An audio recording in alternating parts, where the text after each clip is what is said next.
state or territory.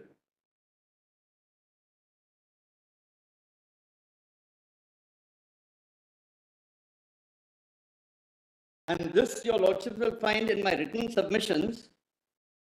My written submissions are under that PDF 445 of the. We won't say with the people of the territory, we'll say with the legislative representatives of the territory. People of the territory through their representatives, which is why I showed your lordships the section 15. Which is why I showed your lordships the footnote to section 15, the committee report which led to section 15 of the 1919 Act.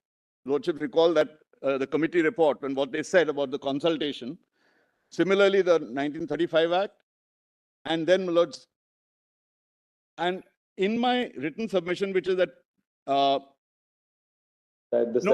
these points are made out. I'm just summarizing it. At page 445 of the combined written submissions is my written submission, PDF 445. From pages 464 to 472, I deal with this history and progression of union territories. 464 to 472. I'm not even taking your lordships through it. I'm just identifying it for your lordship. In particularly, my lords, paras 41 to 43, a note may be made of this. I've set out a chart of how various territories changed from Part C state to union territory, Part C state to union territory to full statehood, etc., etc. And that's why I was, the way I would sum it up is that when your lordships see Schedule 1 to the Constitution and the section on union territories, my lords will find that today there are only 6. I mean, take away Jammu and Kashmir, because even Dadra and Nagar Haveli and Daman and Diu have been merged into one in 2020. They've been merged into, they've been made into one unit. Even though because there are 4 small parts, 800 kilometers this side, 400 kilometers that side, etc., etc. Because between Daman and Diu, it's an 800 kilometer driving distance. I mean, not flying, but if you drive down the down the run of Kutch, etc. So, so these small non-viable territories have remained, which are not viable as states, have remained as union territories. None other. All have gone in one direction.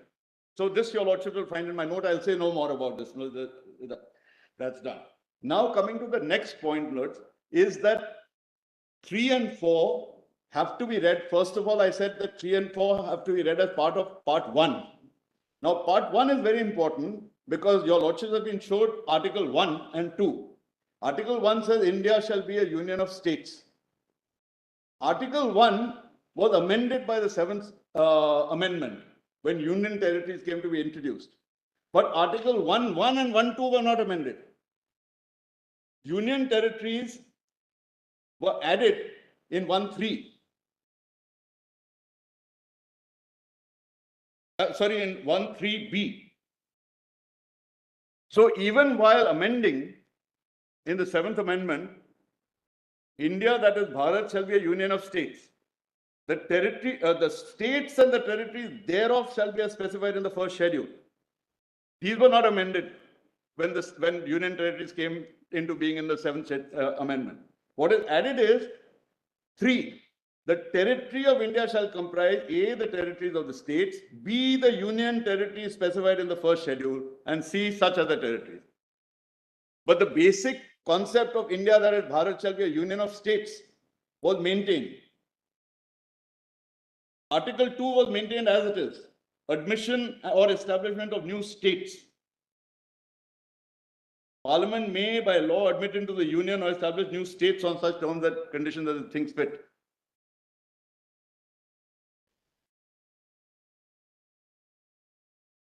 Article 3 was not amended till the 18th Amendment, when those 2 explanations were inserted.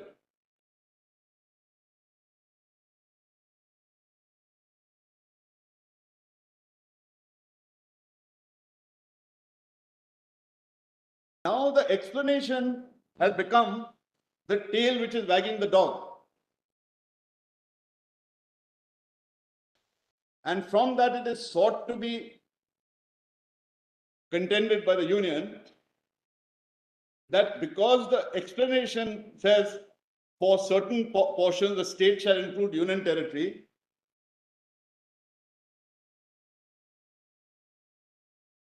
therefore any permutation and combination is now available to Parliament under Article 3.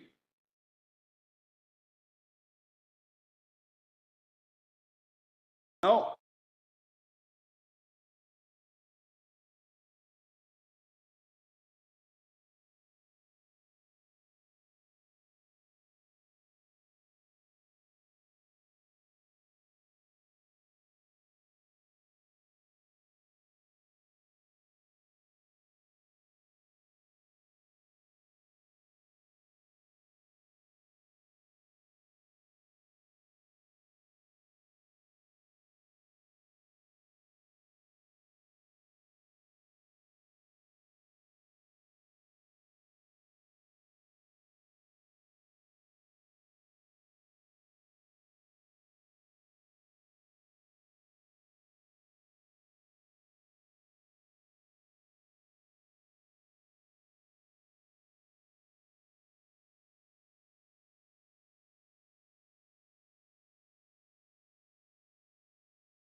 keeping aside the fact that the two explanations were never extended to Jammu and Kashmir.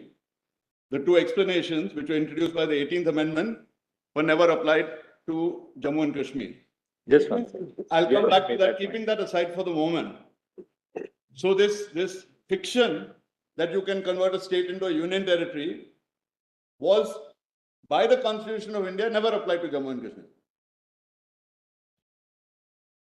But keeping that aside for a moment, because I'll come to that on that timeline issue. Now, please see the enormity of it if you accept this argument for a moment of converting states into union territories as a whole, and for the whole of the country, including Jammu and Kashmir, because we are saying that it's an integral part of India. Please see Article 294 and 295 may just be seen. These particular articles I want to show because my Lord, the Honorable Chief Justice wanted to know how are these provinces dealt with by the Constitution of India. So under 294, those properties of His Majesty's government, which were used for the dominion, became part of the union properties. Please see 294A. All property and assets which immediately before such commencement were vested in His Majesty for the purposes of the government of the Dominion of India, and all property and assets which immediately before such commencement were vested in His Majesty for the purpose of the government of each governor's province shall vest respectively in the union and the corresponding state. So properties which were for the Dominion vested in the Union of India, properties which were for a governor's state, which were being used for a governor's state, vested in the corresponding state. Punjab, Bombay state, Madras state, etc., etc. The properties pertaining to that state vested in the state by constitution. Similarly, all rights and liabilities, etc., again, respectively in B. Then 295, succession to properties, assets, and in other cases. Now, please see 2.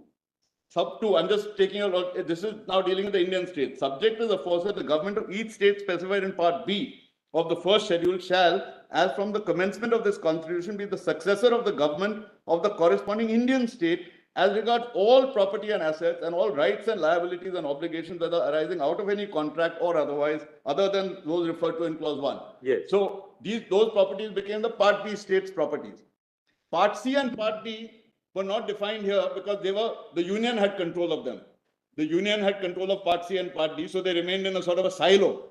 Because what really happened is Part C and Part D and union territories are really a stepping stone. It's a silo kept as sort of a holding pen, so to speak, till you can get full statehood. The holding pen, the silo in which you're kept safe and secure under the benign umbrella of the Union of India. It's really for that. It was never intended. And Mr. Singh, anyway, Mr. Now, Nafde, I just may put this point. Mr. Nafde, in the concluding part of his submissions, has given us a whole list of what the impact on the constitutional structure is. And we have made note of that. 1, he said Ladakh has no representation in the Rajya Sabha.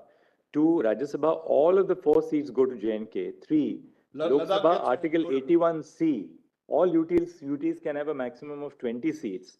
Article 81(2), other states' seats depend on population. J&K has no proportional representation in the Lok Sabha. Presidential election, Article 54 and 55. Yes. J&K, no MLA for presidential election. The Reorganization of Act of 2019 gives the same rights as Puducherry. 279A, no representation on the GST Council, and High Court judges, no views of the CMRT. I'll just add a few more. I won't take your lordship to the sections. I wanted to show this section just to show how property and rights devolved. Now I'll just mention a few more. Under Article 266 provides for the consolidated fund of the union and a separate consolidated fund of the states. 261 and 2. 283(2) provides for the custody of the consolidated fund of the state and the manner of withdrawal from that custody. 289 exempts the property and income of a state from union taxation.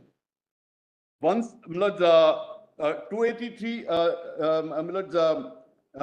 162, now this is very important, 162 says, subject to the provisions of this constitution, the executive powers of the state shall vest in the state in respect of list 2 and list 3. List 3 only if Parliament makes a specific provision by a law to exercise executive powers in respect of some particular provision of list 3, executive powers now I'm talking about, only then to that extent the state will yield executive powers to the union. Otherwise, all executive powers in the state on subjects of list 2 and list 3 are exercised by the state. And this is not subject to a law made by parliament. This is subject to the provisions of this constitution. The reason it is subject is like 256, 257 are a qualifier on 162. 256, 257 is where the union, for purposes of defense, etc., can encroach to some extent on the powers of the state. 73 is the concomitant executive powers of the union. 73 has a, please just see that, 73 has a specific provision which says the union shall not exercise any of the powers of the state. 73, subject to the provisions of this constitution, again, not by law, the executive power of the union shall extend to matters with respect to which parliament has the power to make laws and to the exercise of such rights, authority and jurisdiction. The proviso. Now, proviso, provided that the executive power referred to in subclause A shall not, save as expressly provided in this constitution or in any law made by parliament, extend in any state to matters with respect to which the legislature of the state has also powers to make law. The proviso to 73 and the proviso to 162 are mirror images. Mirror images. Because the executive power of the state also extends to laws, to concurrent field subjects. That's right. And including any law made by parliament in the concurrent list, unless parliament expressly reserves the power to the union government. That's right. That's right. Absolutely right. Then clause 293 further clarifies that the executive power of the state extends to domestic borrowings against the consolidated fund of the state. So there's a specific constitutional power of that. 298 extends the executive power of the state to carrying on trade or business, acquiring properties, etc. All right, Mr. Singh. And then 246 and the lists. Yes. Now, by a simple expedient of a simple ordinary majority under Article 3, all these constitutional rights, many of which are directly part of the basic structure of the Constitution, are wiped out. So, look, the theory is... Point is taken, Mr. Singh. No, this has been dealt with by your lordship, fortunately, and I want to just place that. Following, if your lordships are kind enough just to see the judgment of a constitutional bench in Shankari. Where's that one? All displayed.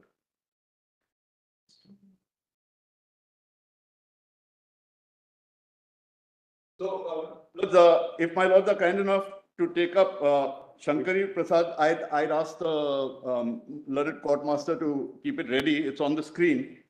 This is AR 1951 SC 458, and His Lordship Justice Patanjali Shastri, speaking for the bench, spoke of harmonious interpretation of the different modes of amendment under the Constitution. If your Lordships come to para 6,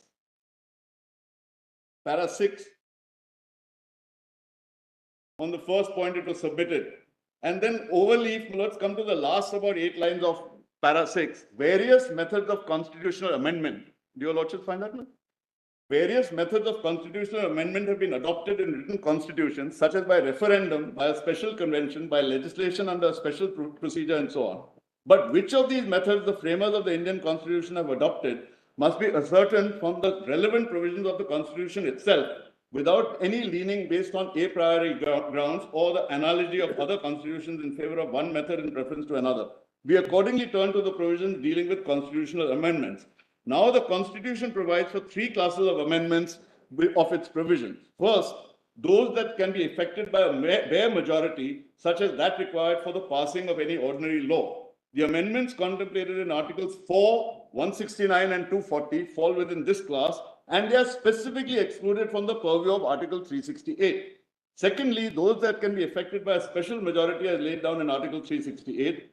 All constitutional amendments other than those referred to above come within this category and must be effected by a majority of the total membership of each house, as well as by a majority of not less than 2/3 of the members of that house present and voting. And thirdly, those that require, in addition to the special majority above mentioned, ratification by resolutions passed by not less than 1/2 of the states specified in Part A and Part B of the first schedule, This class comprises amendments that seek to make any change in the provisions referred to in the proviso to Article 368. This is what my learned friend Mr. Nafde highlighted, some of those provisions which directly fall within A to E of the proviso. It will be seen that the power of effecting the first class of amendments is explicitly conferred on Parliament, that is to say, the two houses of Parliament and the President. This would lead one to suppose, in the absence of a clear indication to the contrary, that the power of effecting the other two classes of amendments has also been conferred on the same body, Parliament, for the requirement of a different majority, which is merely procedural, can itself be no reason of entrusting the power to a different body and examine it. Because the argument here was being made that a constitutional amendment can't be made by Parliament, it has to go back to a constituent assembly. So that was a negative. Now, Milord, this was followed in Sajjan Singh. This Shankari dealt with the First Amendment, and Sajjan Singh dealt with the 17th Amendment, that is AR 1965 SC 845.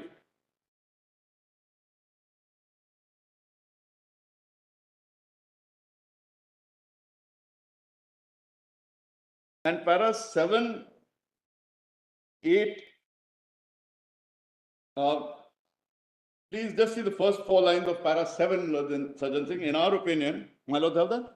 In our opinion, the two parts of Article 368 must, on a reasonable construction, be harmonized with each other in the sense that the scope and effect of either of them should not be allowed to be unduly reduced or enlarged.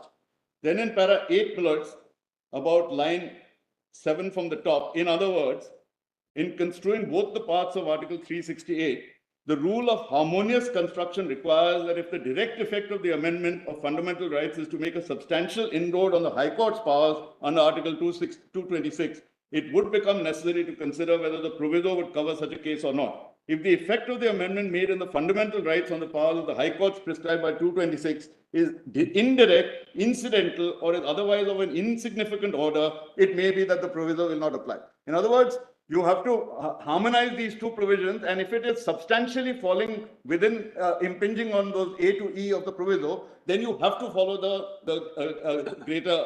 Then come to para 30, Milords, of this. So we'll see that, Mr. Singh. This is well settled. We'll have a look at it.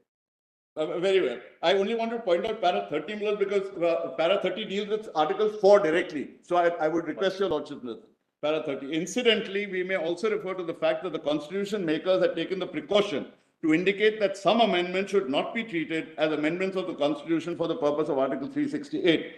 Take, for instance, Article 4.2, which deals with law made by virtue of Article 4.1. Article 4.2 provides that no such law shall be deemed to be an amendment of the Constitution for the purposes of Article 368. Similarly, Article 169.3 provides that any law in respect of the amendment of the existing legislative apparatus by the abolition or creation of legislative councils in states shall not be deemed to be an amendment of the Constitution for the purposes of 368. In other words, laws falling within the purview of Articles 4.2 and 169.3 need not be passed subject to the restrictions imposed by Article 368, even though in effect they may amount to the amendment of the relevant provisions of the Constitution. So they say that these provisions have to be read harmoniously, as in the Shankari, and they are exempted. But the exemption can't mean that you completely efface if you are falling within 368, to efface, my lords, the provisions there. Now, as it happens, my lords, this is, if your lordship just goes very quickly, my lords, to the Constituent Assembly debates for a moment, I just want to show your lordship Dr. Ambedkar on his speech on this very same provision, and why this ascending power of amendment, and how it has to, each one has to apply only in their limited sphere. So if your lordship sees volume 8 of the documents,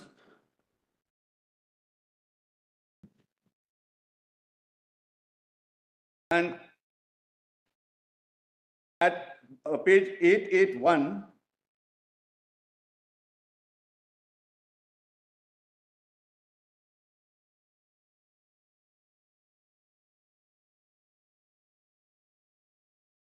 this is Dr. Ambedkar's speech, begins at the previous page 880, dealing with Article 304, the draft Article 304, which is 368. Now, para 4, my lords, on page 881. Now let me turn to the provision of our Constitution. What is it that we propose to do with regard to the amendment of our Constitution? We propose to divide the various articles of the Constitution into 3 categories. In one category, we have placed certain articles which would be open to amendment by Parliament by a simple majority. That fact, unfortunately, has not been noticed by reason of the fact that mention of this matter has not been made in Article 304, but in different other articles of the Constitution. Let me refer to some of them. Take, for instance, Articles 2 and 3, which deal with the states. So far as the creation of new states is concerned, or the reconstitution of existing states is concerned, this is a matter which can be done by Parliament by a simple majority. Similarly, take, for example, Article 148A, which deals with the upper chambers in the provinces. Parliament has been given perfect freedom to either abolish the upper chambers or to create new second chambers in provinces which do not now have them by a simple majority.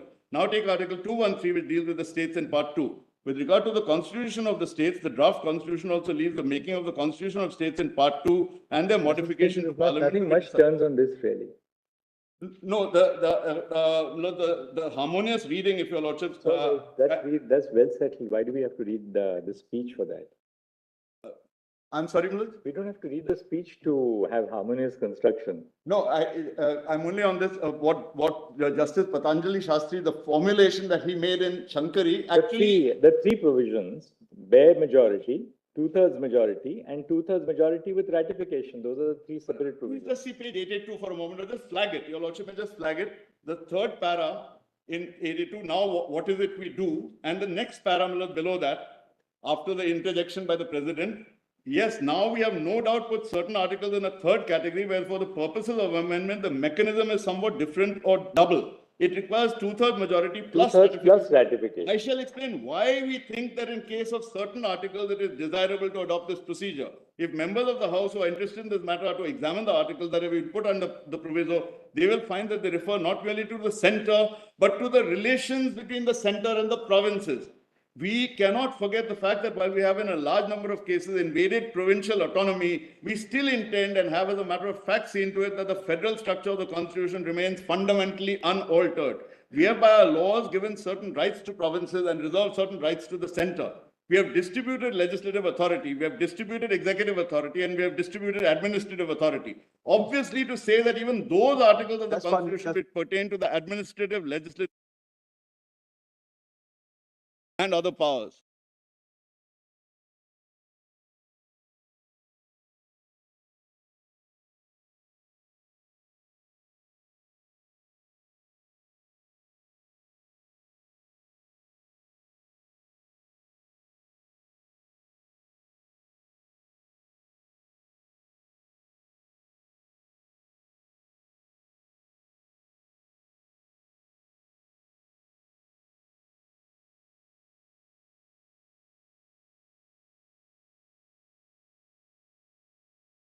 It's 883. It's very important because it specifically deals with 73 and 162, the articles which were 60 and 142.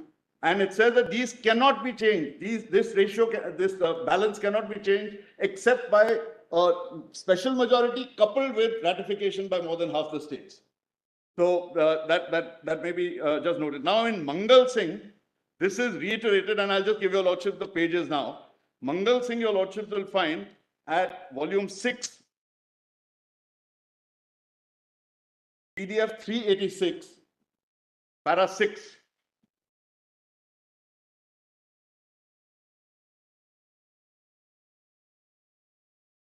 Yes. And in State of Himachal Pradesh versus Union of India,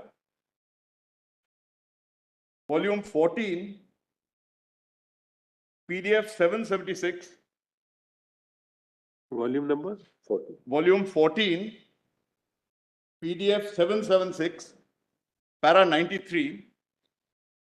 And this is very important, Lord, if I can just draw your lordship's attention to it. Specifically, the Supreme Court held, my lords, in this judgment, what is not permissible under, my lords, Article 3 and 4. If your lordships are kind enough just to turn to volume 14, page 776.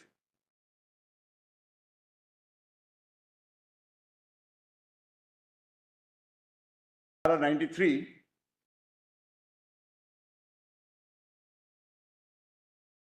We find, my lord, have that? Volume 14, page 776, para 93.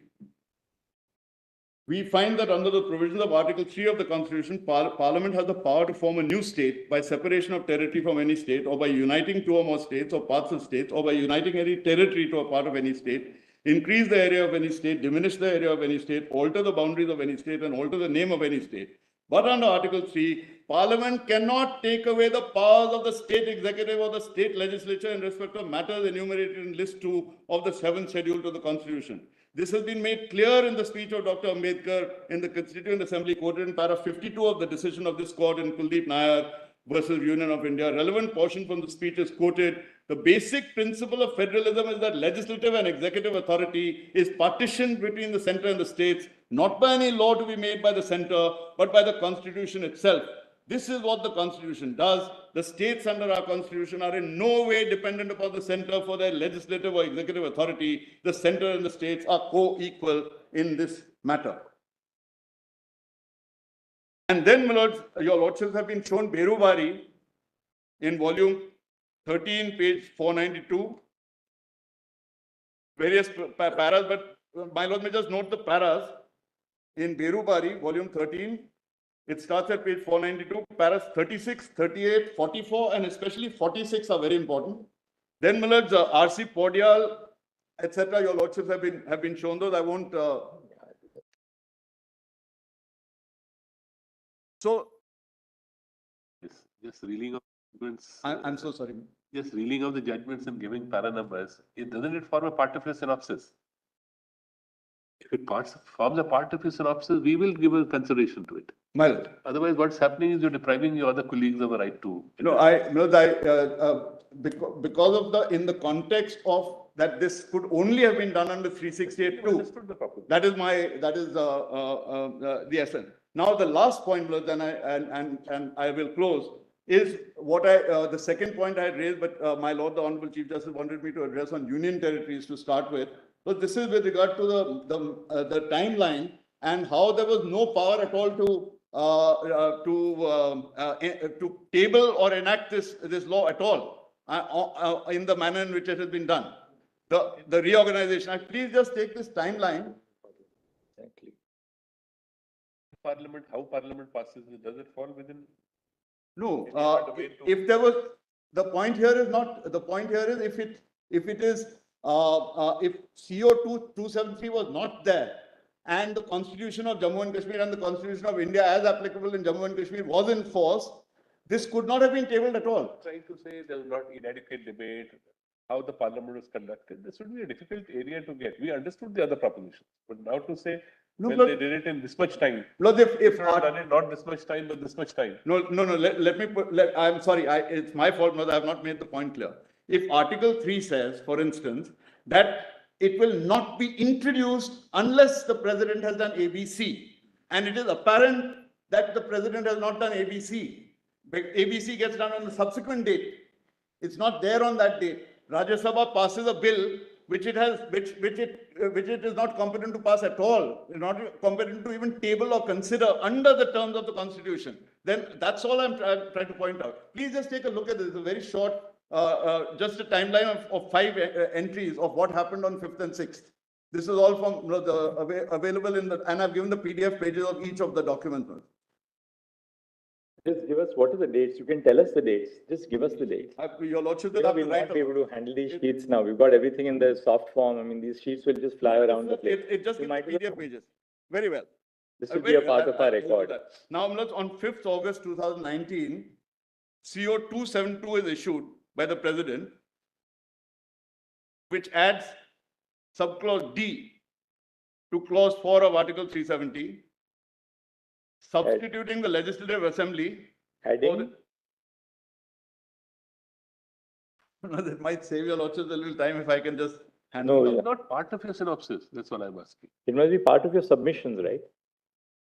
Part of your submission. The written submission. No, this timeline is not set out. This is all. It's in the COs and the what is in volume 3. It's like a supplementary submission now being sought. You don't want to, otherwise it become impossible. It's not a submission. I can take your lordships directly to the documents. It's not a. So just tell us now quickly the dates so that we can wrap up now. So when CO 272 is issued by the president, this merely adds a subclause D, which substitutes the legislative assembly for the constituent assembly of the state. On the same day, this is at volume 3, page 101. To us, Let me close with that. We'll go through this.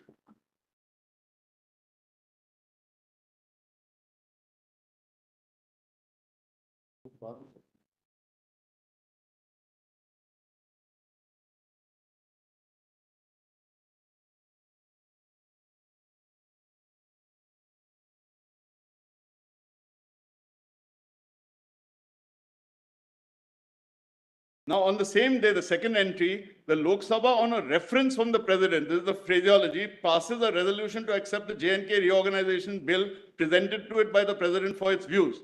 Now, this is at volume 3, page 104. I'll tell you, Lordship, the importance of this.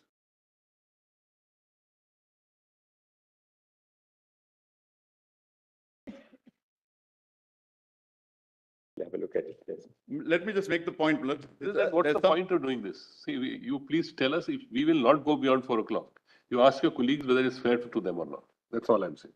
May I just summarize the point in a few sentences? 1 hour was taken. We've given you 1 hour, 45 minutes. Still you feel something more has to be done. 50 minutes. This is not fair, honestly.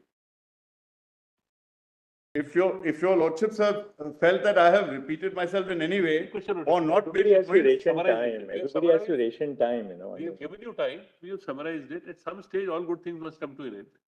The arguments must come to an end. Let us have the next council now to address this. let me just make the point in 2 sentences, Lord. Yeah. The point here is that under the 2 explanations did not apply to Jammu and Kashmir until CO 273 got passed on the following day, and it was only recommended simultaneously along with the Rajya Sabha passing the Lok Sabha passing the J&K Reorganization Act. This is not permissible because until then the Constitution of India as applicable to Jammu and Kashmir applied. The explanations were not there. Union territories were not in Article 3 as it applied to Jammu and Kashmir. So I'm saying that what was tabled and what was passed by the Rajya Sabha purportedly on 5th of August was something clearly contrary to Article 3 itself. So if they are founding their case on Article 3, I submit that is ultra vires. That's the point. Thank you. Thank you, Mr. Singh. Mr. Parekh?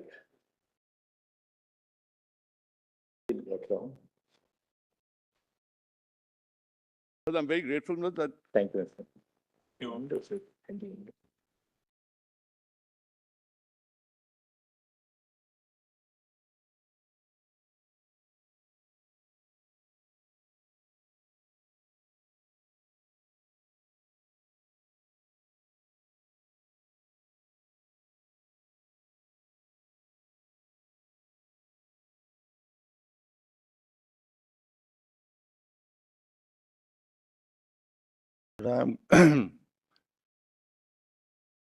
You be arguing? I'm conscious of, my lord, the time constraint. I must indicate, my lord, what I am going to argue. I am going to argue, my lord, one point with regard to the historical details, which has not come in, my lord, so far. The list of dates which was given, which is manifesto of 1944. I am going to say something about, my lord, 370. And then, my lord, about the governor's, my lord, proclamation and the presidential order. That's how, my lord. And I know I am not going to repeat. And I'm conscious, my lord, because in Bhopal case, when I appeared before Justice Call, he said you have to summarize. So I am trained, my lord. I am trained in that. 10 minutes, please summarize the point. 10 minutes I can, my lord. But we have to wrap up by 4 o'clock. Lord, Everybody has time until 4 o'clock. This is what happens. Somebody who is, my lord, sensible, then he is put into this difficulty. Everybody is, Mr. Parekh. We'll now wrap up just formulate it. Just tell us. I'll do my best. Just formulate it. We'll take it down. Yes. I'm going, my lord. Now, the first point is, my lord, the historical details, which is, my lord, the manifesto of 1944, which is important. Why don't you formulate just, my lord, I'm appearing in repetition number, lordship will just note, 1368 of 2019. And my written submissions are from page 504 in volume 1 of the submissions.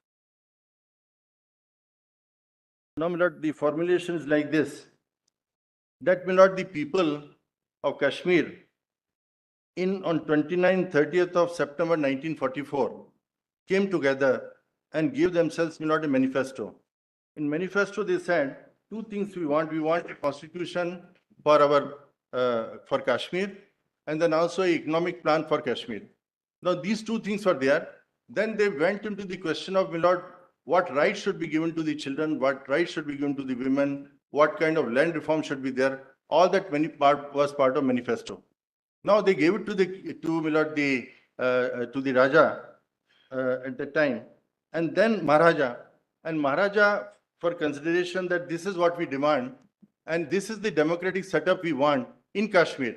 Now, this particular manifesto, which, my lord, is taken as a Magna Carta, virtually, and that's what, my lord, Justice Anand says in his book on Constitution, was then accepted in the Constitution, and whatever people said ultimately in the manifesto, most of it, my lord, was included in the Constitution.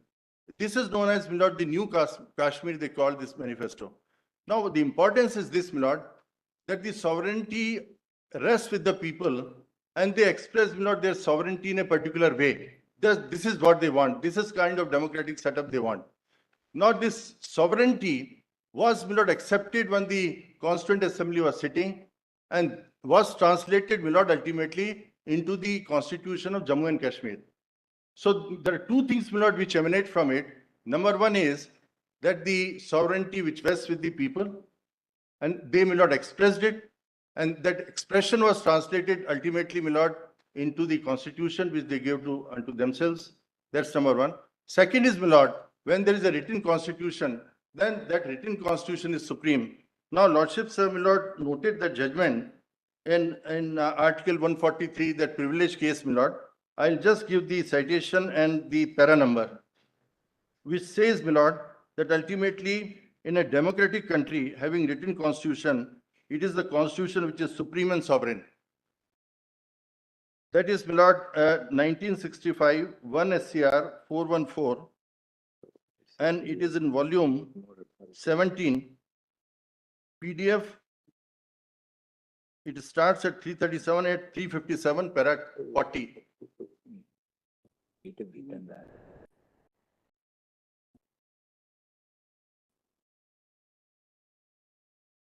Para 103.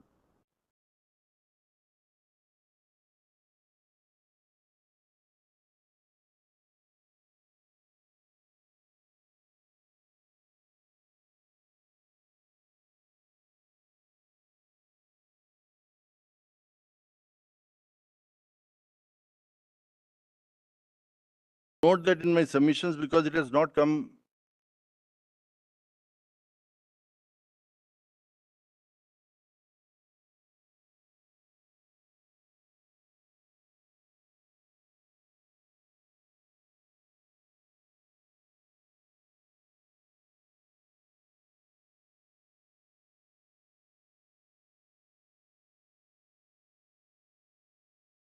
Now, my lord, the second judgment which I just wanted What is to the draw your proposition, Mr. lordship's Parekh, on attention this? is, my lord, Bhumi's case, which has been cited before lordships. It is para.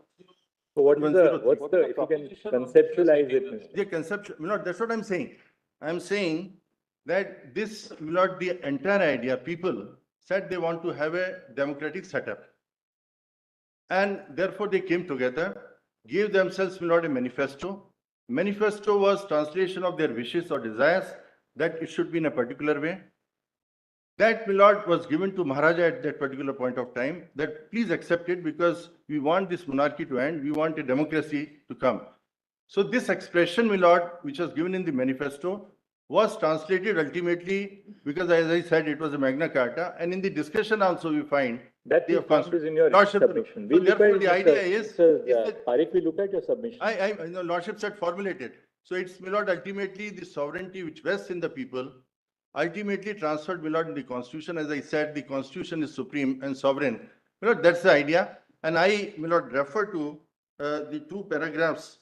One is, my lord, in the 1965 judgment, which is para 40, and para 102 and 103. So Justice Sawant's, my lord, view in Bomai, and if your lordships permit me, I'll read only para 103 and this particular part will end. In this connection, may I give your lordship the PDF? No, we got it, yes. Yes. This will be PDF 171, 172 of Case Law Volume 2. 272? 271, 272.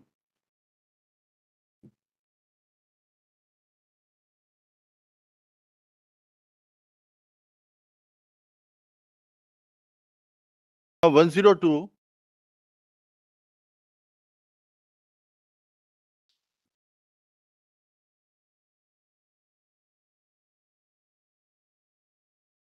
Now 102, my lord. At 271. Yes. Now the lordships may skip, my lord, the earlier para, last 3-4 lines. It is true to say that democracy, people are sovereign. All powers belong primarily to people. The retention of such power by the people and the That's true. These are well. lordships. we've read them. Now, my lord, 103 is how the states are formed on the basis of linguistic, ethnic, and That's other all, things, yes. and that cannot be disturbed. Yes. Lordships were noted. That's enough, my lord, for me. Now, the only thing is, my lord, that in the book, Justice Anand, my lord, says that as far as the sovereignty is concerned and autonomy, they are, my lord, interchangeable terms, that what you call sovereignty is autonomy. Now, that is, my lord, something which is important when we say whether there is autonomy in the form of sovereignty with the people, and ultimately in the Constitution of Jammu and Kashmir. Now, my lord, with regard to the interpretation of 370, lordships have read it number of times. I just wish to point out, my lord, two things. One is, my lord, when we look at 371B and, my lord, 370D first proviso. These, my lord, two provisions, they talk about the consultation. Rest is concurrence. So my argument is, my lord, as far as the concurrence is concerned because the Constituent Assembly doesn't exist. And I must point out, my lord, how the Constituent Assembly of Jammu and Kashmir, because that has not been pointed out, how it was dissolved. There was a resolution, and pursuant to the resolution, it was dissolved. So therefore, my lord, those parts are concerned. The provisions, my lord, in terms of the 1954 presidential order, which has been issued, my lord, I know lordships are probably, if I'm repeating something, then 1954 presidential order, which is there. If you look at the 6 presidential orders which have been issued, the first one is, my lord, consultation. There are other 3 consultation. One is, my lord, CO 44, which is, my lord, under 373, where, my lord, the Constituent Assembly's prior recommendation was taken because they changed the explanation there from, my lord, Maharaja to Sadr-e Riyasat. So that is, my lord, one thing which shows that ultimately you require prior recommendation of the Constituent Assembly. The only provision is 1954, which talks about the concurrence. My submission is, my lord, that the concurrence ultimately comes to an end because the Constituent Assembly is not there. But the question arises, my lord, which your lordships may put to me, what about the presidential orders which have been issued subsequently? The only answer, my lord, which I think can be given is that all the subsequent presidential orders which have been issued are either some changes, some amendments in the 1954 presidential order. They are not, my lord, because the areas were carved where the union will legislate, and the areas, my lord, where the Jammu and Kashmir constitution will prevail. Therefore, my lord, all those things which have been issued can be justified only on this basis that these presidential orders, because 1954 presidential order was issued after, my lord, the concurrence of the Constituent Assembly or approval of the Constituent Assembly of Jammu and Kashmir. Therefore, the subsequent presidential orders which are issued were under the presumption that the Constituent Assembly's approval already exists. as far as the presidential, this is one way to look at it, because when I tried to find out, I couldn't get any answer, because if the Constituent Assembly comes to an end, naturally the entire, there is no Constituent Assembly, therefore there can't be any concurrence in that sense, which is provided, under 370. I have formulated, 370. I just read, two formulations. 370, I am reading that, provided the constitutional mechanism by which the instrument of accession was integrated into the Constitution of India. Recognized, recognized areas where the Constitution of India will operate, and by respecting will of the people, carved out the areas where the Constitution they wish to give unto themselves will prevail. Second is, 370 is temporary in the sense that it contained the principles which would govern the formation of Indian Constitution as applicable to J&K as well as the Constitution of J&K. Once that was achieved, the aim and object of 370 was fulfilled. Seeing each other, meeting each other was converted into a relationship on mutually decided terms. It is this relationship which is permanent. This relationship could not be unilaterally altered. It is like a constitutional promise embedded in will of the people. With the dissolution of Constituent Assembly of J&K achieving its purpose of giving birth to the Constitution, the temporary provision achieved the permanent result. The other significant permanent feature being that people of J&K accepted J&K with all its territorial limits to be an integral part of India for all times to come.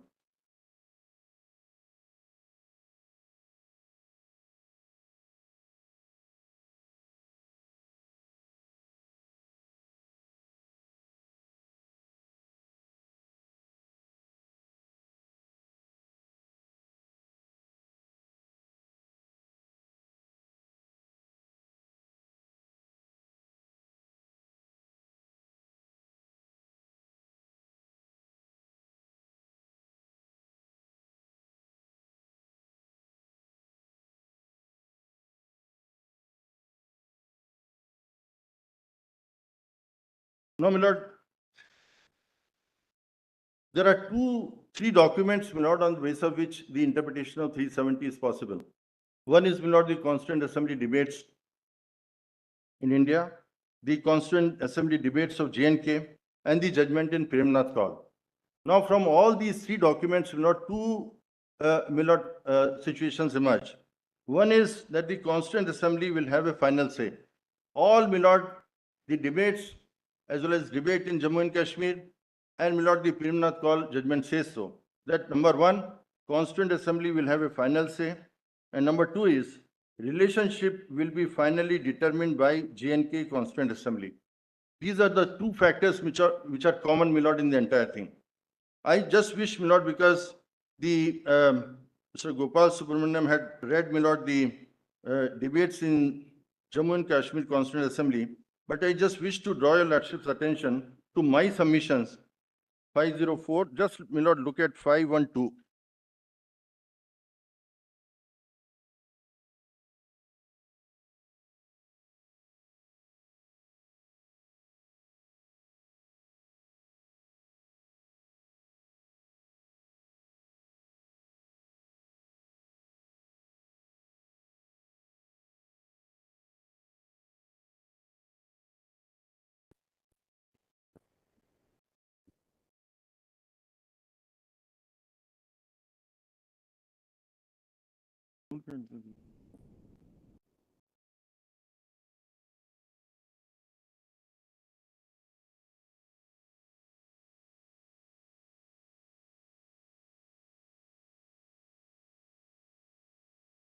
These are my submissions, my lord, which is in volume 1 of the submissions, starts from 504. Just kindly come to 512. Yes. And then, my lord, lordship may skip. This is, my lord, what Sheikh Mohammed Abdullah makes a statement on 370. The entire paragraph is that. Lordship may skip that and come to, my lord, 514. Just above para 26. The Constitution of Indian Union therefore clearly envisaged the convening of a Constituent Assembly for Jammu and Kashmir state which would be finally competent to determine ultimate position of the state in respect of the sphere of its succession, which would be incorporated as in the shape of permanent provisions in the Constitution. This briefly is the position which Constitution of India has accorded towards it. Now, this was, my lord, the same thing which we find in the debates, my lord, Gopal Swami Iyengar. He says the same thing we find, my lord, in the judgment of call. And this is what. So there was, my lord, ad item as to what should be the shape and what should govern the relationship between, my lord, Jammu and Kashmir and India. Now, my lord, 26 is, which has not been shown to your lordships, how ultimately it was dissolved, the Constituent Assembly of Jammu and Kashmir. Now, my lord, this is the statement which was made by Mir Qasim. He said, my lord, whereas the Constituent Assembly came into being for framing the Constitution for the state, whereas the Constituent Assembly has enacted and adopted the Constitution for the state, now therefore this Assembly resolves, shall stand resolved on 26th day of January 1957, which is the date of commencement of the Constitution. Sir, I would like to make a brief submission with regard to this resolution. The resolution aims at dissolving the Constituent Assembly by passing and adopting the Constitution, which will come into force on 26 January. The Assembly has done its primary and main function, and it is but natural that it would stand dissolved. Legally, it could not have been dissolved by any authority because people elected this Assembly for a specific object. Now, the object having been achieved, it is reasonable to resolve it by way of a resolution. Hence the resolution. This Assembly is not capable of protecting the Constitution. It had only the mandate of framing and enacting the Constitution for the state and nothing more. Now we can skip the entire thing, my lord. And finally, on the next page, the last 4 or 5 lines, Mr. President, the question is whether the Constituent Assembly came into being for framing the Constitution of the state, whereas the Constituent Assembly has enacted, they adopted the Constitution. Now, therefore, this Assembly resolves, it should stand resolved on 26 January, which is the date of commencement of the Constitution.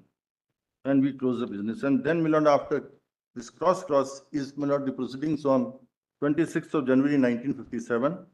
Mr. President, today this historic session ends. With this, the Constituent Assembly is dissolved according to the resolution passed on 17th November 1956. Clock struck 12 p.m. and Constituent Assembly was dissolved by the President according to the resolution adopted on 17th November. I thought I must draw your lordship's attention to this important part, how it was dissolved. Now, my lord, as I have read, my lord, on 370, I am not going into, my lord, the Sampath Prakash and other arguments which I am skipping because all that has been argued. Now, lordships may only look at one part, 2 parts actually. The presidential order, my lord, which was passed on in 1954, had expressly, my lord, excluded Articles 356, 357, and 360. Kindly look at, my lord, lordships have seen that, aware of that. That is volume 3, page 18. Now, these were expressly excluded, and because they were excluded, it was with the understanding that as far as there is a breakdown of constitutional machinery in Jammu and Kashmir, then ultimately it will be taken care of under the Constitution of Jammu and Kashmir, and they brought in Section 92 for that particular purpose. Now, thereafter, my lord, and this was with the concurrence, which, my lord, my argument, if it is accepted, then after that, no change was possible because 92 had already come into operation, which took care of the entire situation. Now, 356 was brought in by virtue of CO 71 in 1965. Now, lordships will mark it. This is page 37 if you lordships want to see volume 3. Now, 357 was not adopted. 357 was not brought into. It is only 356. So one question which arises is, we have to, my lord, question that what is the implication ultimately of 357 not being there? I hope I am clear, my lord. If your lordships want to note down the pages, I can. Yes. No. My lord, that 54 presidential order, just show me that.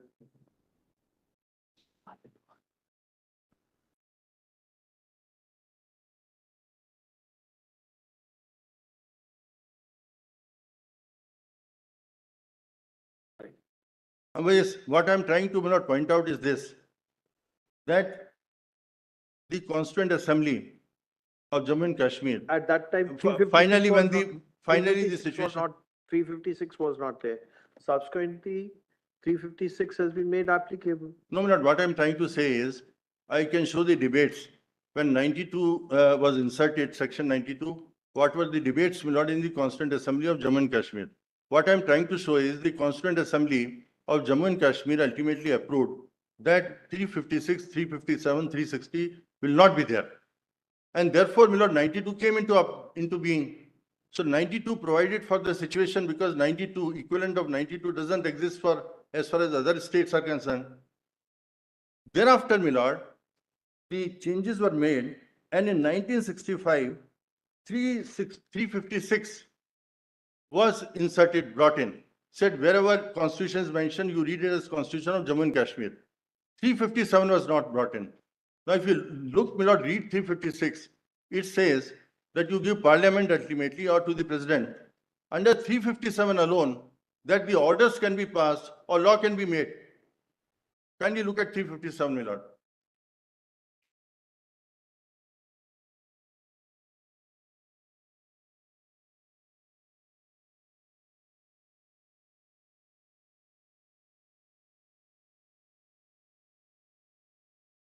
This will also have a bearing on, my lord, section 3, but I am not going to those parts.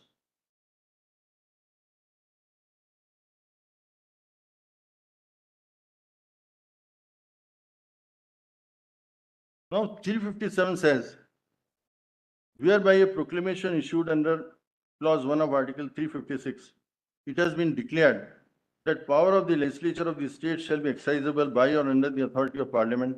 It shall be competent for the parliament to confer on president the power of legislature to make laws, authorize the president to delegate, subject to such conditions as he may think fit, for parliament or the president in whom such powers are vested to make laws conferring powers for imposing duties. I'll take your lordships, my lord, through the governor's proclamation 92.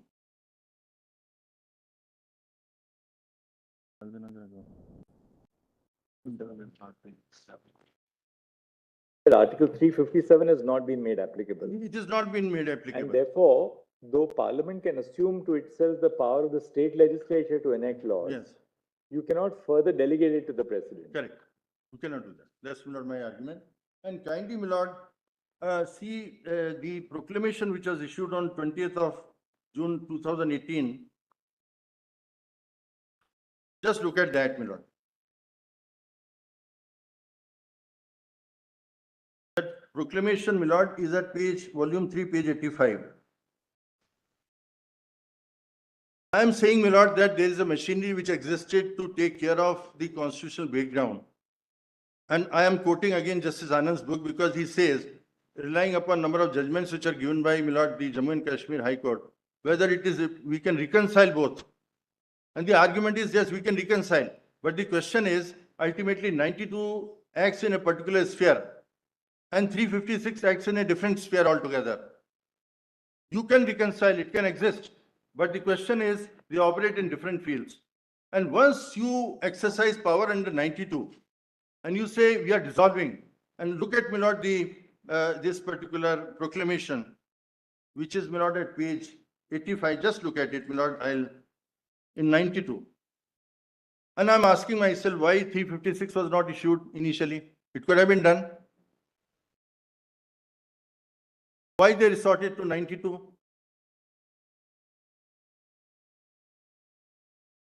An answer will also come, my lord. Answer is because after the proclamation, on the next date, he dissolves, my lord, the assembly by resorting to section 53 2B, which could not have been done without the aid and advice of the council of ministers. Why it was done, my lord? Because it is dissolved, and then you take over ultimately. Now, proclamation, my lord, says powers conferred by 92, enabling me in that behalf the concurrence of the. Now, one important factor I must mention. I'm so sorry, I have to hurry up, my lord, otherwise necessary for me to show, but because lordships are aware, I'm going on that basis. Section 92 says, my lord, concurrence of the president. So naturally, when this proclamation was issued, there was proclamation, it says so. There is a proclamation of President of India. Now he gives, my lord, the concurrence to the proclamation which was issued, the president. And after that, my lord, certain provisions are suspended. He says any reference to state constitution or acts or made by the legislature shall be construed as including reference or acts made by me. That is on page, my lord, para 5.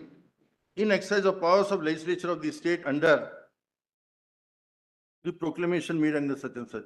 So assumes, my lord, on that date itself, the powers to make the laws. Now, my lord, look at this one and 357. How you reconcile both the things. And next day, my lord, he says power vested upon me under 92(1), exercise of powers under 53(2)(b) of the Constitution, Jammu, I hereby dissolve the Legislative Assembly. Now, 350, section 53(2)(b), if we read, my lord, section, I think 35, that this can be done. 92 you can exercise without the aid and advice of the Council of Ministers, but 53 you cannot do, which is necessary. So he does, my lord, a thing which is absolutely unconstitutional act. It was impermissible to do it. My argument here is, if your lordships, my lord, I can give certain, there's a discussion by Justice Anand in his book about how these two provisions can work in Kashmir. That is volume 17, PDF, my lord, at 143, 144.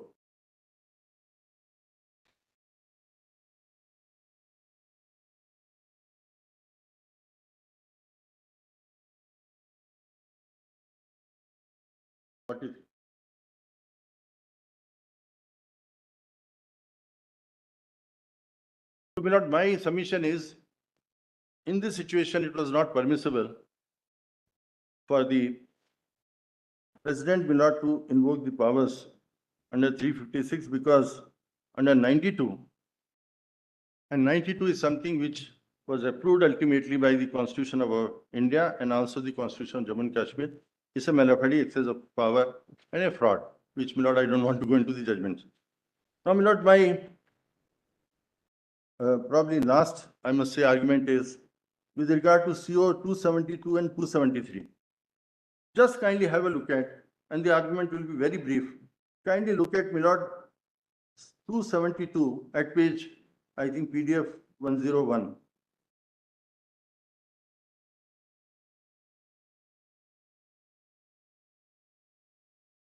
Lordship had put a question to Mr. Sibal.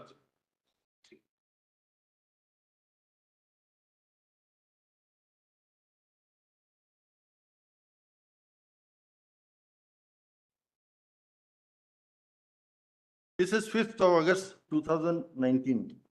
And 6th, my lord, is the final order which has been issued, CO 273. I must say, my lord, before I go to 272, is that 273 assumes, my lord, the fact that the prior recommendation of Constituent Assembly is necessary. If we understand that way, my lord, then kindly look at it. It means if you want to make any change in 370 as such, which we draw, my lord, from CO 44, which I pointed out, where you change the explanation.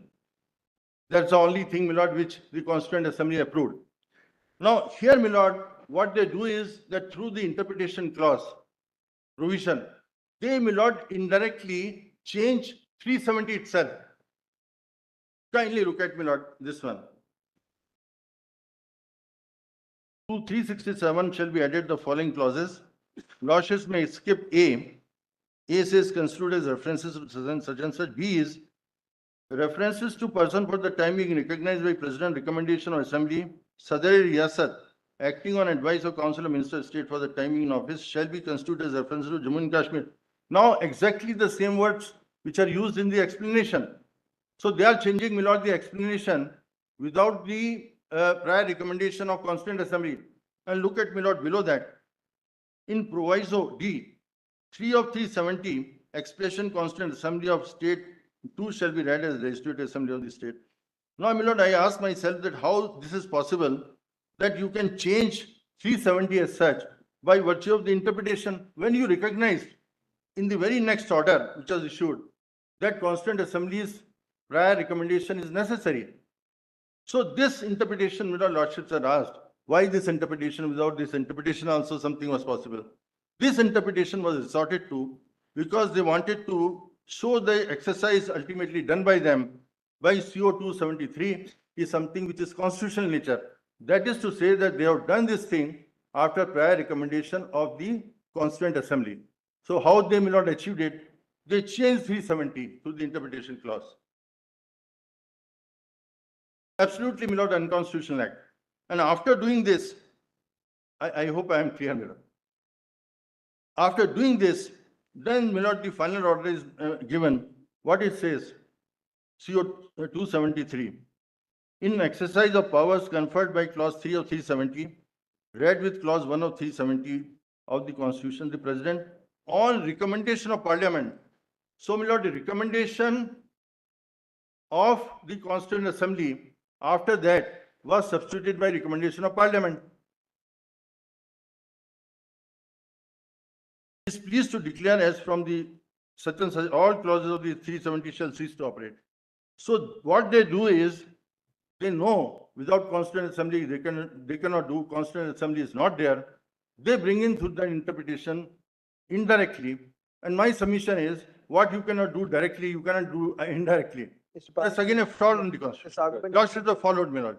This argument has been raised. It was, I am so sorry, because I think I was attending all the, in this, because Lordships have put a question to Mr. Sibal, what's the meaning of this interpretation clause?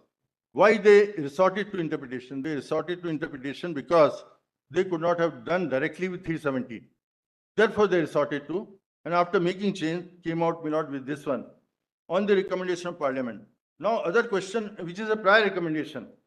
According to 373, it is prior recommendation of Constituent Assembly. It has to be prior recommendation. Now, kindly look at, on 5th of August, this notification is issued. How, my lord, next day, a prior recommendation of Parliament was sought.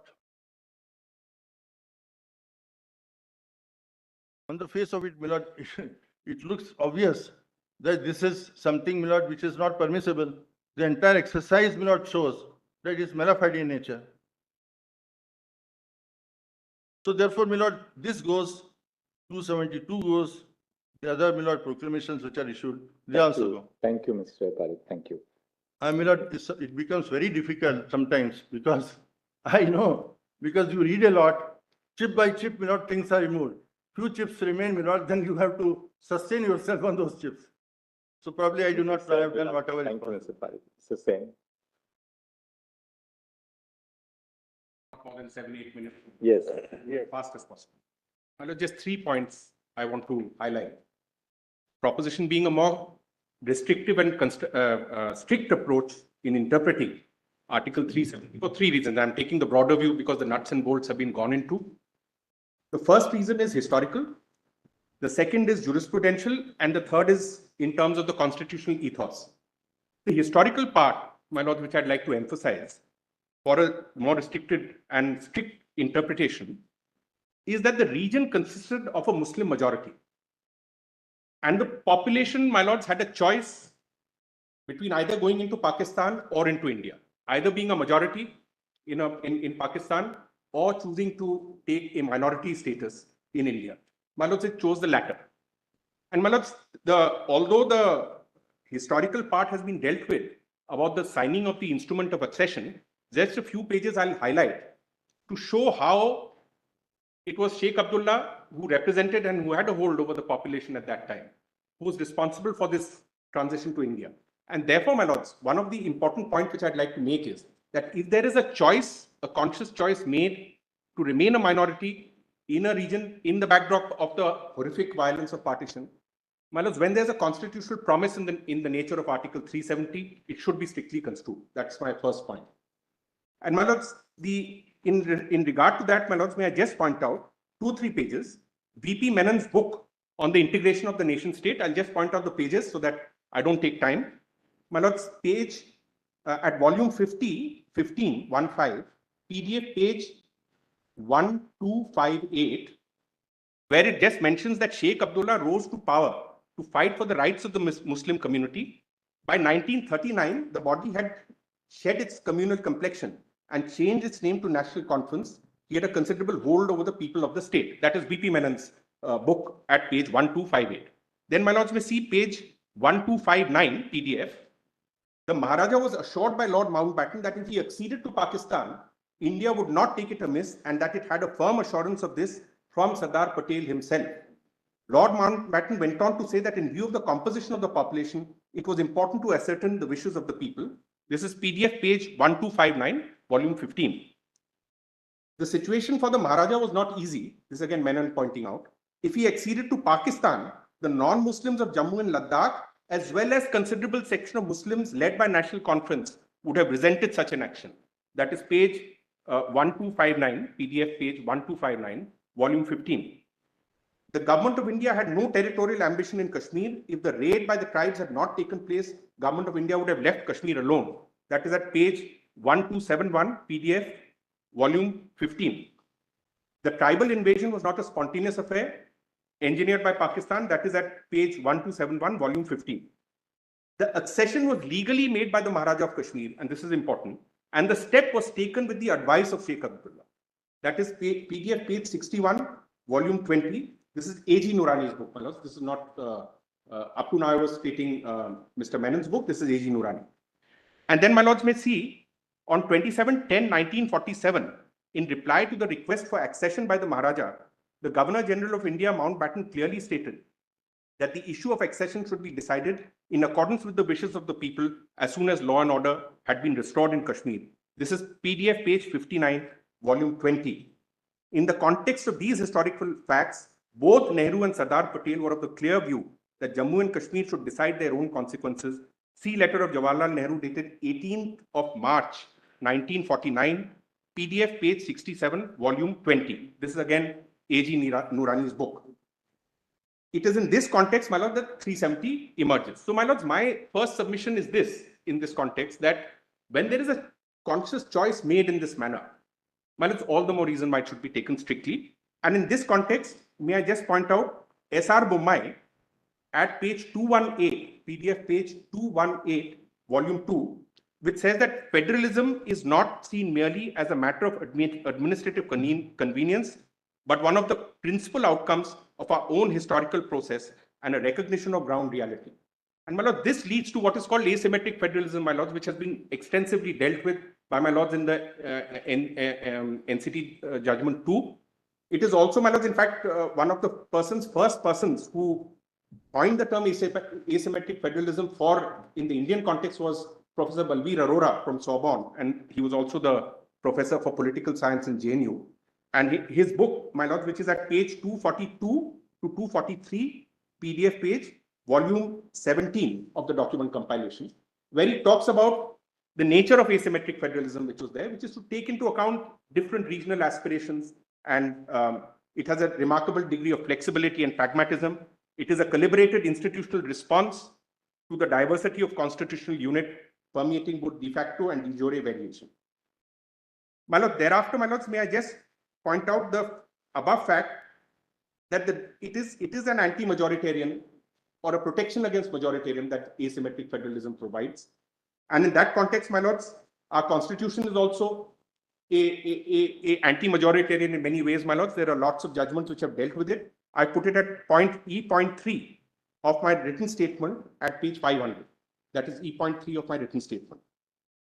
Then, my lords, Keshavanand Bharti case at para 208, PDF page 151, volume 15, where I point out that where it is emphasized that in case there is a it quotes, my lord, the case, and I'll just quote it. I may mention that the Judicial Committee, while interpreting British North America Act 1867, had also kept in mind the preservation of the rights of minorities, for they say in the regulation and control of aeronautics in Canada, The British North America Act embodies a compromise under which the original provinces agreed to federate. It is important to keep in mind that the preservation of the rights of minorities was a condition on which such minorities entered into the federation and the foundation upon which the whole structure was subsequently erected. The process of interpretation as the years go on ought not to be allowed to dim or whittle down the provisions of the original contract upon which the federation was founded, nor is it legitimate that any judicial construction should impose a new and different contract. This is echoed in Jindal Steel case at 2017 12 SCC 1, that is PDF page 219 to 220, where it is very clearly pointed out. Again, it reiterates Keshavnan Bharti that the original terms should not be whittled down. And so, my lords, the argument that so-called hollowing out of the Article 370 through various orders which have taken place. Already Mr. Nafe has argued that there was no hollowing out, the core remained. But assume that there was a hollowing out which takes place. It is a political act. And my lords, has been very clear in this entire proceedings that we are interpreting the Constitution. So if because of a political act, there is a so-called hollowing out, which is without prejudice to that argument, I do not accept that it is.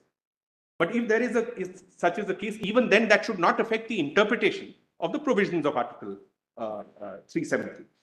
Then, my lords, Podwal case again highlights the aspect of asymmetric federalism, which I will not go into. My lords, the second point briefly, what are the limits, my lords, if you're looking at the broad approach, what are the limits by which we will determine what are the limits of a constitutionally vested power? And my lords, the answer is the analogy of Mill's famous thing on liberty, that your liberty ends where the other man's nose begins. So the moment there is a fundamental constitutional principle which is there, which is getting affected, the limit must be there. And my lords, in that context, the NCT judgment case, there are 2 pages I'll just point out, PDF page 92 at para 108 volume 5 and PDF page 35 at para 40 volume 14. My lords, also there is the Miller case, that is at PDF page 324 of volume 5, recent Miller case in the UK, in the context of proroguing of the House, where again this concept is put forward. So it's an international constitutional concept which is also equally applicable here. It has been reiterated by various judgments in India. My lords, I would also urge that if we are talking about minority rights, if we are talking about anti-majoritarian or protection against majoritarian, well, there is the LGBTQ plus judgments, etc., which are coming. There is a evolution which is taking place. With respect, my lords, this kind, if one were to do away with this thing which involves historically a religious minority, not that they are necessarily expecting, if that is there, my lords, it will be a regressive step. And my lords, in line with what is happening, in line with in which the evolution is taking place, more and more inclusiveness is there, it should not be there. I'd like to finally end, my lords, I won't take more time. I'd like to end by pointing out 1 or 2 quick points. One is, my lords, in our rejoinder at page 88, the Niti Aayog report is there. Now, my lords, there is no material which has been brought on why 356 was imposed. My lords, that has always all been argued. But the material of the government which is already there on record, it says in peace, security, effective governance based on rule of law and upholding principles of equality, Jammu and Kashmir rises above a number of states. And my lord, that I've put at page 88 at volume 13 of the Niti Aayog report, page 282 of volume 13 at page 286 and page 285. This is prior to abrogation. So my lords, this further kind of deepens the mystery. And of course, there are statements made by ex-constitutional authorities, not of much relevance now that he's not holding a constitutional post, but how it was exercised. But when this was the case, if Kashmir was a leader, it's used as a leader in these areas, where was the need for a 356? My lords, finally, one last anomaly which my learned friend had also pointed out, and that is, I'll just point out that in volume 3. Sorry, my lord, just a minute, just on the reorganization.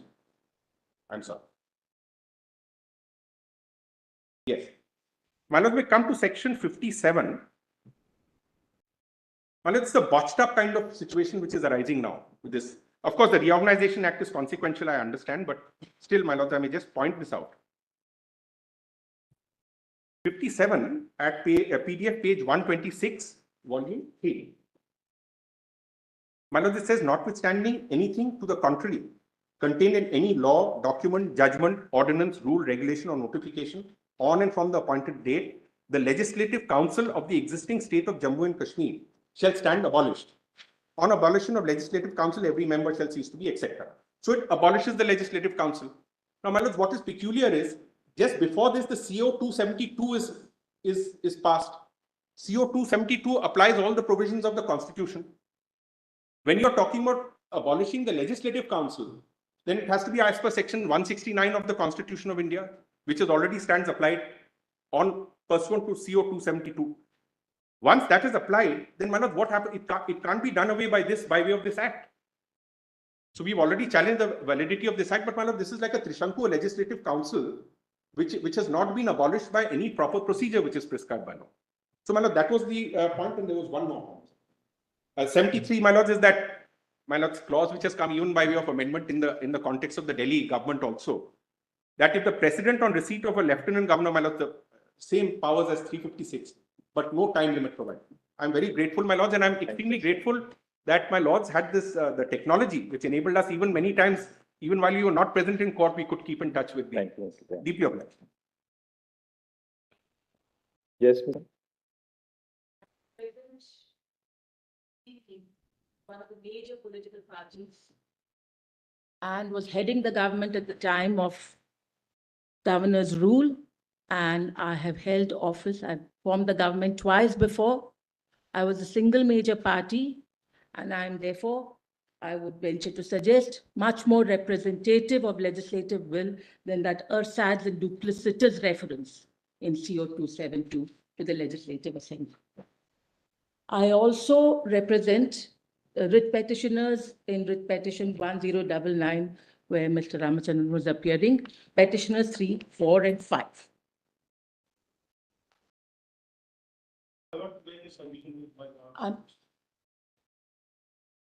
As far as I'm concerned, I appear for PDP.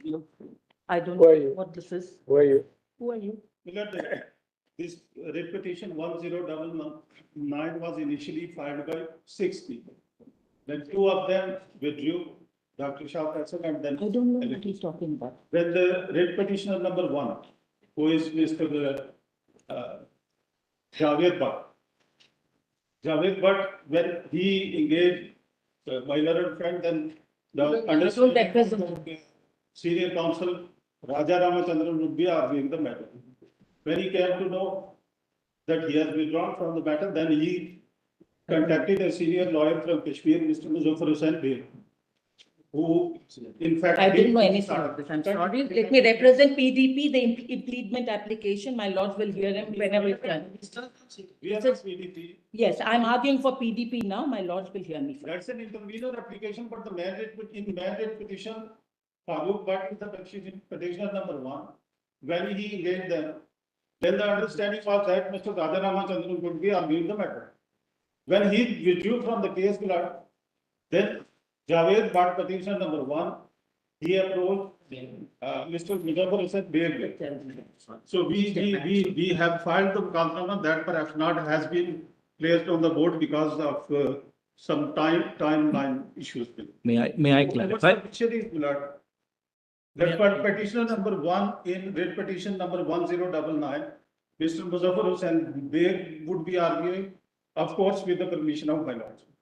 See, ordinarily there's no difficulty, but normally for all of the entire group of petitioners in a petition, you presume that they are sailing together. Therefore, one lawyer would appear for all the petitioners. For different respondents, different lawyers can appear. But for people who join together in a petition, May I? if there is some conflict within the petitioner, somebody has to get transposed or file another proceeding. That conflict arose because of the wrath of Mr. Raja Ramachandran only. May I make a clarification, Your Lordship? Just for factual clarity, writ petition 1099 was filed by how many people? By initial.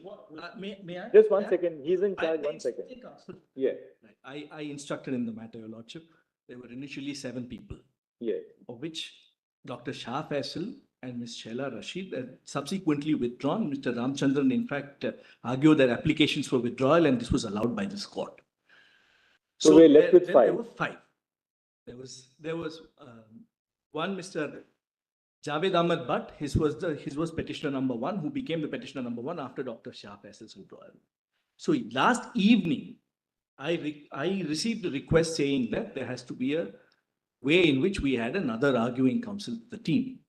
And this was because this was contrary to the express orders of the court, where it had said that all the petitioners' arguments had to be wrapped up today, and that a certain list was had.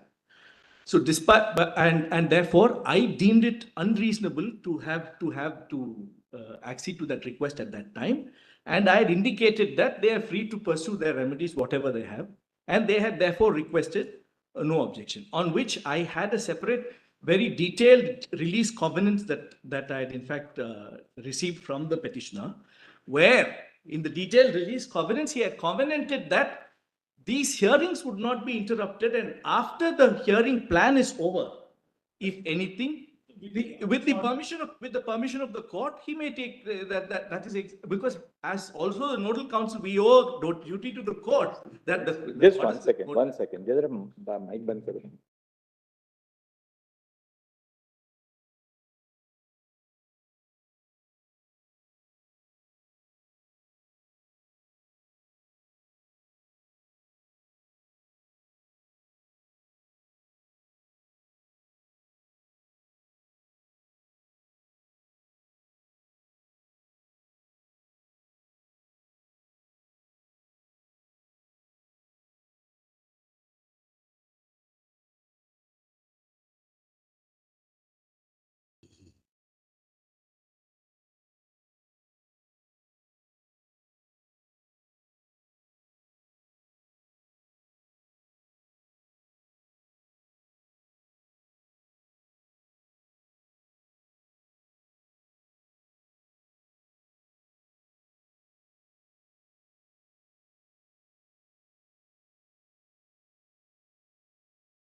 I don't want to appear for anybody in this writ petition.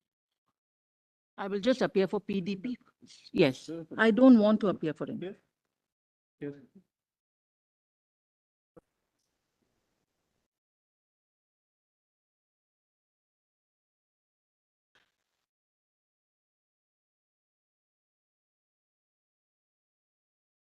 Uncouth to interrupt like. In the petition which you are arguing, it is 1099. You are the first counsel to argue, right? Yes, because Mr. Ramachandran requested me. Right. In the last 3 weeks, you are the first person who is arguing this matter. Correct. Until yesterday, I thought I was arguing for all the petitioners. But I'm happy to please keep quiet. I'm arguing for PDP definitely. Yes. And let me argue for them. If my friend who he represents in that petition, I don't. Now, Mr. Counsel, what you are suggesting is that Mr. Muzaffar Hussain Beg will appear for Mr. Javed Butt. Yes, Now, you see, there's only one difficulty. See, we want to be fair. We don't want to shut out any voice. It's our duty to give a fair hearing to all perspectives. At the same time, you're also conscious as a member of the bar that in a petition, when a group of petitioners have come together, one lawyer appears for all the petitioners. There may be a little conflict or diverging interest between respondents, and therefore respondents are entitled to have separate representation. But at the same time, we are more than willing to hear Mr. Beg's perspective. The way to do it is then Mr. Javed Butt will perhaps have to withdraw from that petition 1099, and we'll permit Mr. Beg to make a brief representation as an intervener. We can do that. Ultimately, it's a question of yours of being heard by the Supreme Court, isn't it? So that. And she has very gracious. So, Ms. Ramkrishnan, that she would be representing the only. Ms. Ramkrishnan, now the remaining 5 petitioners in 1099, who are those 5 petitioners? Is PDP party in that? Just 1 second. PDP is an impleadment application. She is an impleader. Because she was in jail. She was in imprisonment when all these petitions were. Her application is for impleadment. Yes. As a petitioner. Yes. But the others have to agree to her impleadment. They have agreed. They have no objection. Not impleadment, not for petition, as petitioner, my lord. She wants to be impleaded. Correct. Who represents the other four? One of them, this is a new development, but. Just one second, one second. Who's for the other four now? Or the other five? Because actually there are five now left. Shah Faisal withdrew. And likewise, Ms. Shaila Afridi withdrew. Now who's appearing for the remaining five? Was stated to appear now until this. Ms. Ramkrishnan, are you appearing, forget Javed Bhatt's case for a moment. We'll say the remaining four. Apart from appearing for the PDP, are you representing the four as well? I was given to understand that until this minute. But even at this minute, he is I representing. represent it. If So we take it apart from the impleader, intervener, which is the PDP, you are appearing for the remaining four. And you have instructions to appear for them by the advocate on record. All right. Now, insofar as Mr. Javed Bhatt is concerned,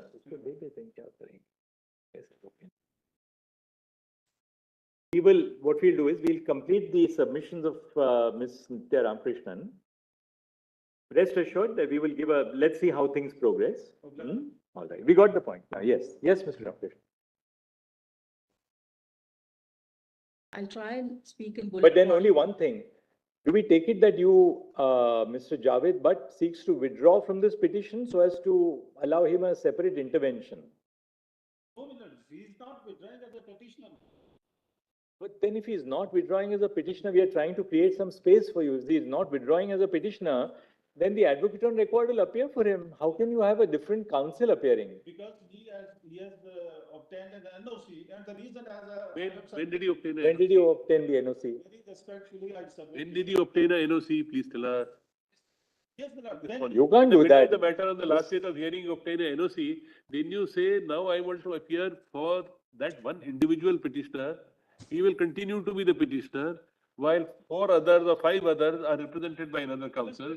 Because background or no background, we are not. This will not permit. Much earlier. In any case, one thing is very clear, even in a normal civil appeal, we will not permit people to withdraw in the course of a submission. And not when a matter has gone on for 3 weeks. This we will not permit. my submission. We will, please understand the position in law. We will go strictly by the position in law. We will give you an opportunity, should Javed Bhatt not wish to continue any further with Ms. Ramkrishnan's petition, no difficulty, we will permit him to de-link himself and we will give him a separate hearing. But he cannot be a part of that petition and say there'll be two lawyers arguing for them, because there may be a conflict of arguments in that, which is not permissible in a petition. We saw that, for instance, Mr. Dwivedi adopted a different line, but he couldn't do it because he was in a different petition. And as I submitted, I beg to reiterate, Lord, the situation arose only when Mr. Javed Bhatt came to know that Mr. Raja Ramachandran is not arguing the matter. But that was so for the last 3 weeks. Yes. Everybody knew that he's not going to be appearing for the last 3 weeks. He didn't appear. Was not appearing in the list. Well, on the first hearing 2 years ago, he opened the argument. 3 of us were party to the bench. He is the one who had opened the argument. Now it was said thereafter that for whatever reason, Mr. Sibbal now started it. He was not available. Now suddenly in the last state of hearing, at the last nth minute, you say, not only at the nth minute you interrupt and say, well, I want to sail in some other boat. All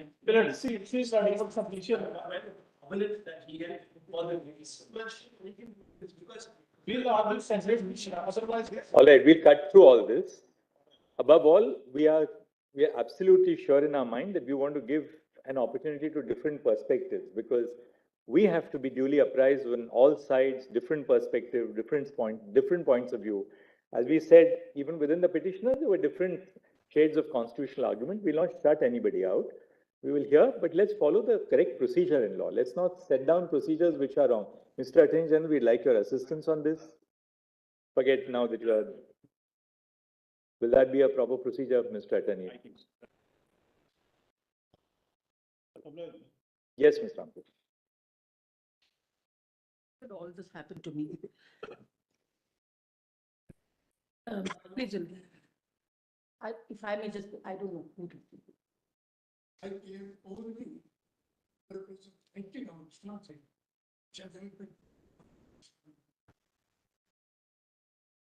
Mr. Beg, please rest assured, we'll hear you, no difficulty at all.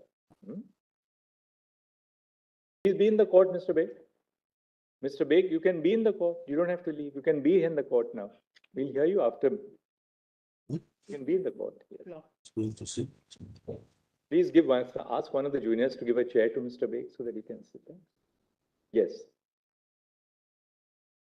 Yes, Ms. Ramkrishnan. I'll try to make my arguments in bullet points, so I'm quick.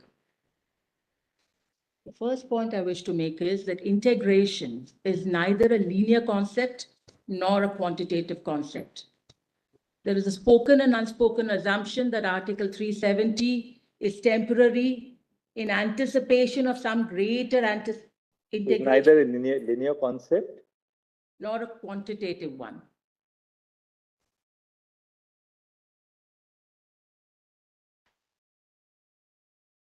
My friends on the other side. Yes. Looks like we'll go on to the lunch.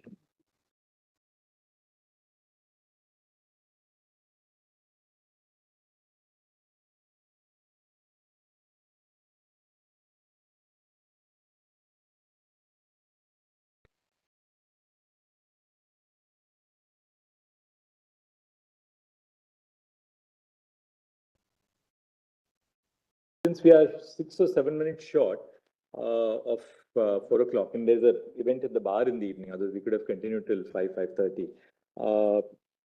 You are going to argue on Article 356. No, I was going to argue on integration, shared sovereignty, and the political context in which this happened, because it's directly relevant to our judging it. Let me suggest one thing. Can you put down what you really have to so that it brings clarity to us? We are also at the end of the argument, so there's a tendency to be just jaded by the length of submissions. If you can put everything down on one page, just formulate exactly what you're, and then, for every submission, you can cover yourself in about 2 minutes so that we have some clarity on what you're arguing. That's what I have in mind, but would fair you enough. want it in writing? Just a page or so. Just give us a page. No, give it to us tomorrow morning. A page. Tomorrow morning. Now, Dr. Guruswamy, on delimitation, we are not going to hear this because delimitation is not an issue at all which arises here. It was challenged and it is confirmed by this honorable court. Justice Paul's judgment, yes. I know Justice Colston. On internal sovereignty. Sovereignty, not repeating any argument. And not on delimitation. That's Likewise. So what we'll do is, we'll likewise request you to formulate your points on just a page on internal sovereignty, right? Then Mr. Manish Tiwari, what would you be arguing? You are going to Northeast, how can we hear it in this matter? Follow to abrogate 370 and bring about the reorganization of Jammu and Kashmir and its implications qua the Northeast, because 370 is succeeded by 371 and there are asymmetric guarantees which were given, and those guarantees have implications on national security because the Constitution, while being a legal political document, also performs a very important national security function in terms of integrating the periphery and the revenue. So let us formulate it like this. What you want to really argue is that the impact of the argument which would be propounded by the other side on other similar provisions of the Constitution. What Your Lordship, similar provision. respectfully, what I want to submit is that there is already a process which has been adopted by Parliament in terms of abrogating 370. So therefore, there's a precedent in place. And that precedent has implications qua the other guarantees in the Constitution, especially with regard to the northeastern state. So those are the implications which I would like to point out, and I would not take more than 15 minutes of your time. And I assure you, it would not be a waste. Likewise, what we would suggest is if you can put it down on this evening on a one page. I would do that. Then we'll have clarity on exactly what the focus is. All right. Then what about Ms. Farasat? Malice in law, it's a point for anyone. And in fact, one proposition is in our has been asking, clarifying, and a quick point on federalism. All right, Ms. Farasat, you can also reduce what you have to say on a piece of paper, on a page. Yes, I'll do that. And where's the nodal council? By the evening, please put together all this and give soft copies to the court master, what we are now proposing to do. Then what about Mr. Irfan Lone? Yes, Lordship. You're for the intervener? Very briefly, I will not. You're on federalism. Federalism, rule of law, and Fair enough. Just democracy. fair enough. Because Just, that is the soul of the constitution. absolutely, no difficulty. It was not followed in Just the modalities. Put it down on a sheet of paper so that we'll have clarity on what you're arguing. Because now we have had arguments before you, so we'll know exactly what is it that is different that you are arguing. His Lordship, we are given only 10 minutes, so within. Dr. Z.A. Bhatt. Now, malice in law is being argued by Varisha Farasat also. Researcher in 370. There is something very important things which have been left out. All right, one page, you can please put it down on paper on a page this evening and give it to the nodal council. We'll hear you for 5 minutes or so. And finally, Mr. Gopal Shankarnarayan.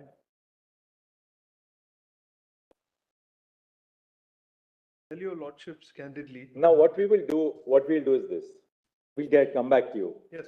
Mr. Ramakrishnan, we'll give you 10 minutes tomorrow to formulate.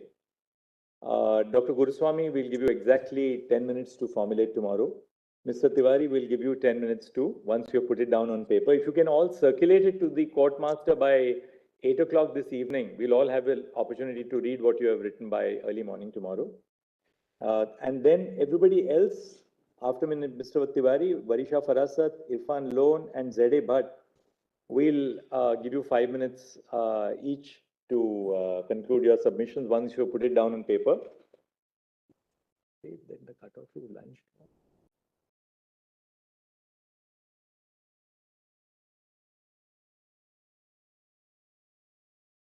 Lordship. Lordship. Mr. Shankarnarayan, after they have all concluded, we'll give you the wrap-up word on the. Lordship, the earlier list indicates the 10 minutes. So. You know, time is over already this evening. We have already permitted. So Gopal, be ready tomorrow.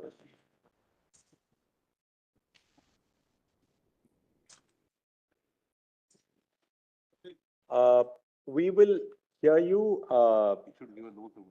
Mr. Beg, if you can give us likewise, say by 8 o'clock today, a note not exceeding 2 pages on what your line of submissions is. Please have the note circulated to the nodal council, who is just to your right here, next to Ms. Ramakrishnan, so that that note will be circulated to all the members of the bench by tonight. But do put down what you have to say on a note in 2 pages. And we will hear you right before Mr. Gopal Shankarnarayan. So now the order will be, Ms. Ramakrishnan is in session of the proceedings now. Thereafter, Dr. Guruswamy, Mr. Manish Tiwari, Ms. Farasat, Mr. Lone, Mr. Z.A. Bhatt, then Mr. Muzaffar Hussain Beg, and then Mr. Shankarnarayan. Do you want to hear Mr. Beg before Asina?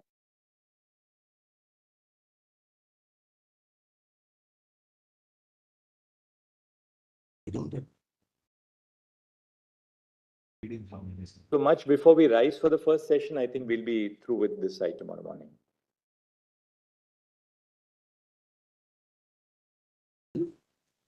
What did you say?